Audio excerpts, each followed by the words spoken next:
प्यारे बच्चों, मैथ की आज की क्लास में आप सभी का स्वागत है। इन सभी एग्जाम्स की प्रिपरेशन आप करते हैं हमारे साथ। कोई भी क्वेरी है तो इस नंबर पर कॉन्टैक्ट या व्हाट्सएप कर सकते हैं। आपका जो 12th क्लास का मैथमेटिक्स है, 12th की NCERT, उसकी एक्सरसाइज पे हम काम कर रहे हैं।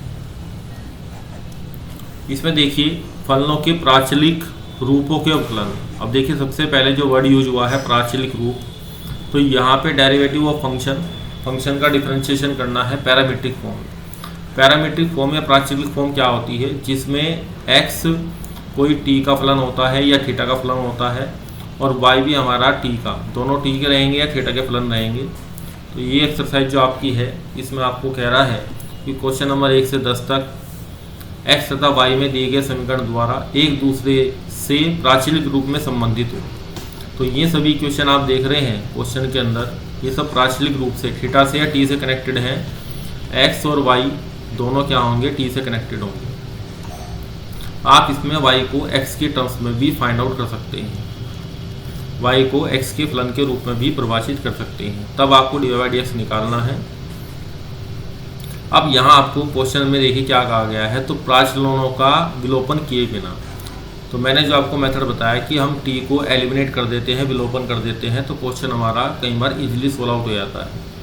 तो प्राचलों जो हमारे पैरामीटर हैं, t को बोलते हैं पैरामीटर या थीटा को बोलते हैं पैरामीटर, तो इनका विलोपन किए बिना हमें निकालना है। इसका मतलब ये हुआ कि जो हमें x यहाँ दिया गया है, तो देखिए x आपके पास t के टर्म्स में है, तो dx/dt जब आप निकालेंगे तो 2a कॉन्स्टेंट है, तो 2a इंटू यह आपका 2t हो जाएगा, और t के रिस्पेक्ट में कर रहे हैं तो फिर आगे t का डेरिवेटिव दोबारा नहीं होगा। इसी प्रकार से आप dy/dt निकालेंगे तो 4at³ आ जाएगा, a कॉन्स्टेंट है। अब यहाँ से आपको फाइंड आउट करना है dy/dx इक्वल टू, तो y का डेरिवेटिव हम t के रिस्पेक्ट में कर रहे हैं, x का डेरिवेटिव हम t के रिस्पेक्ट में कर रहे हैं। तो ऊपर आएगा आपका 4at³ और यहाँ पे आपका आएगा 4at। ये कैंसिल आउट हो गया, 2 पावर यहाँ पे बची, तो ये आपका t² आ गया। तो यहाँ पे एक चीज़ ध्यान देने की है कि जो यहाँ पे dy/dx आता है वो in the terms of t आएगा, क्योंकि इसमें कहा गया है कि प्राचलनों का विलोपन किए बिना। अब अगर कैंडिडेट चाहे या ऑब्जेक्टिव क्वेश्चन में इस t² का मान अगर पहले ही क्वेश्चन से निकालेंगे तो ये आंसर x/2a में भी लिखा जा सकता है। t² का मान हम यहाँ से भी निकाल सकते हैं, दूसरी क्वेश्चन से भी, तो ये answer in the terms of y भी लिखा जा सकता है। तो ये आपका फर्स्ट मेथड हुआ। अगर क्वेश्चन में आपके पेपर पहला आया और ये हमारी लाइन जो ऊपर लिखी गई है ये नहीं लिखी है, सीधा आपको पूछा गया है कि dy/dx कितना है, ये आपका कितना होगा, तो आप क्या करेंगे? यहाँ पे सबसे पहले जो पहली इक्वेशन में t² है, y बराबर आप यहाँ पे लिखें a t², ऐसे भी कर सकते हैं, मेथड सेकंड है ये। लेकिन ये तभी ऑपरेट करना है जब क्वेश्चन में केवल dy/dx पूछा गया हो। अगर ये कहा है कि प्राचलन का जो प्राचल आपके हैं, जो आपके पैरामीटर हैं, उनको आपको गायब नहीं करना है, विलोपन नहीं करना है, तो फर्स्ट मेथड ही काम करेगा। अब यहाँ पे आप a और t² की वैल्यू x/2a आप रख देंगे, तो x/4a² आपका आ जाएगा। a से कैंसिल आउट हो गया। यहाँ से आप dy/dx निकालेंगे तो ऊपर आपका 2x आ गया, नीचे 4a, और वही आंसर आपका x/2a आपको ऑब्टेन हो गया। तो ये 2 मेथड हैं जो आपको सीखने हैं। अब सेकंड जो क्वेश्चन है आपका, ये बिल्कुल इसी प्रकार का है। ये आप थीटा में इसको आपको होमवर्क में सोल्व आउट करना है। अब क्वेश्चन नंबर 3 देखिए, यहाँ पे आप dx/dt निकालेंगे तो sin t का डेरिवेटिव cos t हो जाएगा। यहाँ पे आप y का डेरिवेटिव निकालेंगे dy/dt, तो cos का डेरिवेटिव क्या होता है? -k sin 2t, और यहाँ पे 2t का दोबारा करेंगे तो ये आपका 2 आ जाएगा। या ये भी कह सकते हैं कि जो t का गुणांक होता है वो यहाँ पे आएगा। अब आपको क्या फाइंड आउट करना है? dy/dx। तो अभी आपको बताया था मैंने कि dy/dt अपॉन dx/dt रखेंगे। आप इसको इस प्रकार भी समझ सकते हैं रफ सेंस में कि हमने इसको dt से इसको डिवाइड कर दिया। एक्चुअली में डिवाइड नहीं होता, तो -2 sin 2t हो गया, और अपॉन में आपका cos t आ गया। थोड़ा सा इसको सोल्व आउट करते हैं। sin 2t का formula 2 sin t cos t हो जाएगा और ये आपका cos t हो गया। cos t से cos t कैंसिल आउट हो गया तो माइनस का 4 sin t आपका उत्तर आ गया। ये आपकी dy/dx की वैल्यू आ गई। ये क्वेश्चन आपका 4 क्वेश्चन आसान है, ये आपको होमवर्क में रख देते हैं आपके लिए। क्वेश्चन नंबर 5 देखिए, x आपको थीटा में दिया गया है, y भी आपको थीटा में दिया गया है और इस तरह के डेरिवेटिव मैंने आपको करा दिए हैं, तो ये क्वेश्चन भी आपका होमवर्क में है। क्वेश्चन नंबर 6 और 7 पे थोड़ा काम करेंगे। क्वेश्चन नंबर 6 देखिए, क्वेश्चन नंबर 6 में भी थीटा की टर्म्स में दिया गया है, इसको भी आप सोल्व आउट कर लेंगे। कई बार इसका आंसर 2 फॉर्मेट में आता है, उसको आप देख लेंगे। मैं क्वेश्चन नंबर 7 कराता हूँ क्योंकि इस क्वेश्चन में आपकी जो कैलकुलेशन है उसका वर्क थोड़ा ज़्यादा है, तो मैं इसको करा देता हूँ आपको। तो सबसे पहले हम क्या निकालेंगे, dx/dt निकालेंगे। हमें t को गायब नहीं करना है।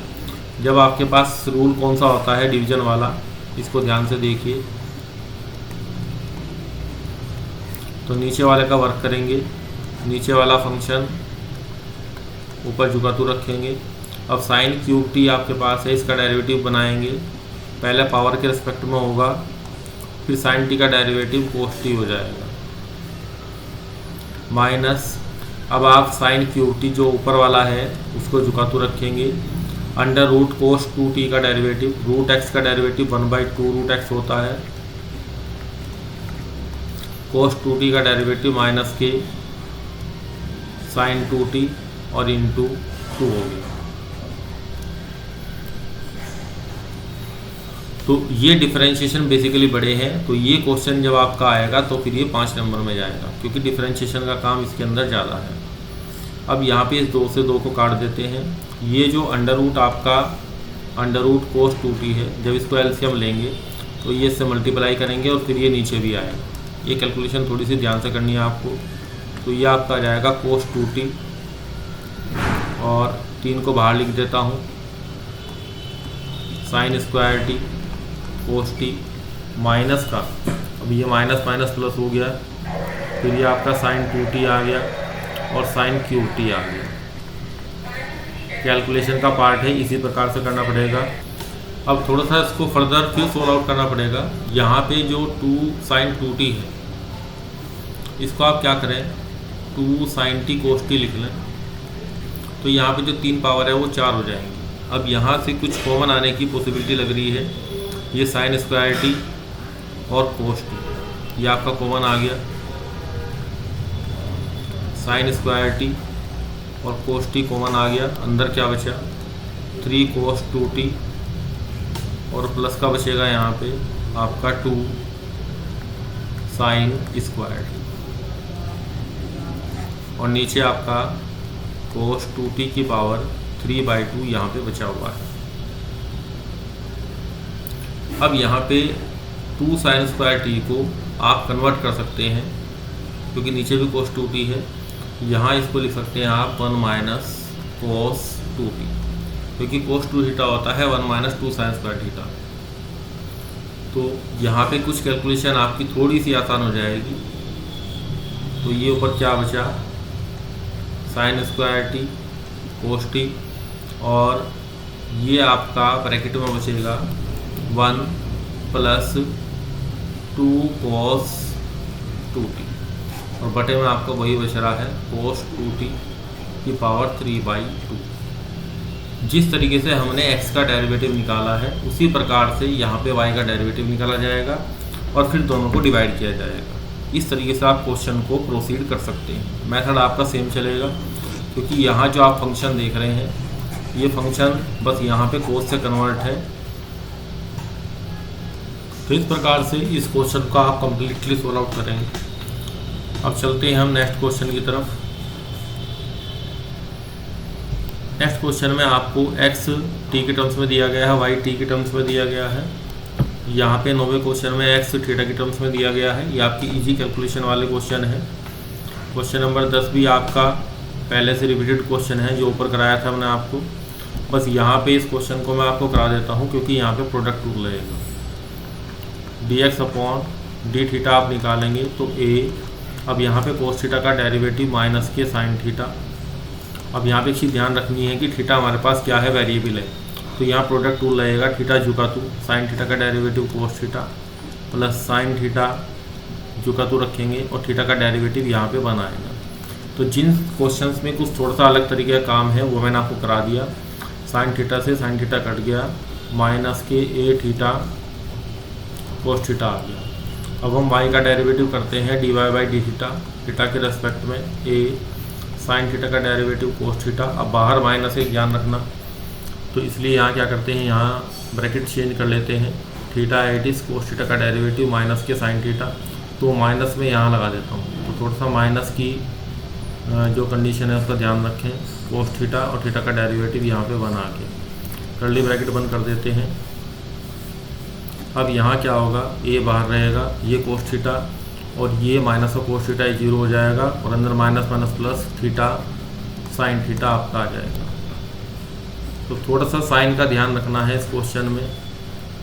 बाई किसके रेस्पेक्ट में डेरिवेटिव होगा, थीटा के रेस्पेक्ट में, ये भी थीटा के रेस्पेक्ट में, तो ए थीटा साइन थीटा बटे माइनस के ए थीटा कोस थीटा, ये कट गया, तो उत्तर आपका माइनस का टेन थीटा आ गया। तो d y by d x आपका माइनस के टेन थीटा आ गया, यही आपका उत्तर है। क्वेश्चन नंबर 11वें क्वेश्चन के अंदर आप ध्यान से देखिए कि अगर यहाँ पे दो मेथड यहाँ सोल्व करने के, अगर आपको लिखा गया है कि सीधा दर्शाइए कि d y by d x बराबर ही आएगा, तो यहाँ पे मेथड फर्स्ट तो वही है जो मैंने आपको बताया था कि d x upon d t निकालिए, फिर d y by d t निकालिए और उसके बाद आप d y by d x निकालिए। मेथड फर्स्ट यही है, इसको आप ऑपरेट करके देखिए। अब यहाँ पे मेथड सेकंड की तरफ चलते हैं, जिसमें अगर केवल क्वेश्चन ही आया दर्शाइए कि, अगर उसने कहा प्राचल में ही हल करना है तो ऐसे हल करना पड़ेगा, अदरवाइज हम यहाँ क्या करेंगे, एक्स वाई का प्रोडक्ट करेंगे। तो अंडर रूट के अंदर बेस सेम होने की वजह से sine inverse T plus cos inverse T, यहाँ पे क्या हो गया, एक्स वाई बराबर ए, और sine inverse T plus cos inverse T क्या होता है, पाई बाई 2 होता है, और बाई 2 करेंगे तो ये पाई बाई 4 बन जाएगा। अब यहाँ पे आप डिफ्रेंशिएट कर दें, तो यहाँ पे हमने क्या किया, टी का विलोपन किया है। हमने जब एक्सरसाइज स्टार्ट की थी तो उसने कहा था क्वेश्चन नंबर 1 से लेकर 10 तक विलोपन नहीं करना आपको, लेकिन यहाँ है दर्शाइए की, तो दर्शाने में हम विलोपन कर सकते हैं। अगर ऊपर लिख दिया विलोपन नहीं करना है तो फिर क्वेश्चन को इसी मेथड से सोल्व आउट करना पड़ेगा। अब यहाँ पे आप एक्स चुका तो वाई का derivative d y by d x. अब यहाँ पे एक्स वाई कनेक्टेड हैं तो एक्स के रिस्पेक्ट में अवकलन होगा, इसके सापेक्ष होगा, एक्स के सापेक्ष होगा, इस बात का आपको ध्यान रखना है। प्लस वाई चुका तो एक्स का डेरिवेटिव बन, ये जीरो आ गया, और d y by d x equal to minus का वाई अपॉन एक्स आ गया। यहाँ जब आप हल करेंगे इस वाले मेथड में तो ये टी के टर्म्स में आएगा, तो हमें क्या करना पड़ेगा, एक्स और वाई जो ऊपर दिए गए हैं इनको रख के आंसर को माइनस के वाई बाई एक्स की फॉर्मेट में लाना पड़ेगा। ये यहीं से ही आपको पता लग जाएगा कि किस प्रकार से आएगा। तो दोनों मेथड से आप क्वेश्चन को हल कर लें। आज का आपका लेक्चर यहीं पे समाप्त होता है। आज ये एक्सरसाइज हमने कंप्लीट की, जिसमें कि जो प्राचल आपके होते हैं, जो टी या थीटा में होते हैं या एस में होते हैं, वो हमने कंप्लीट की। Thank you very much.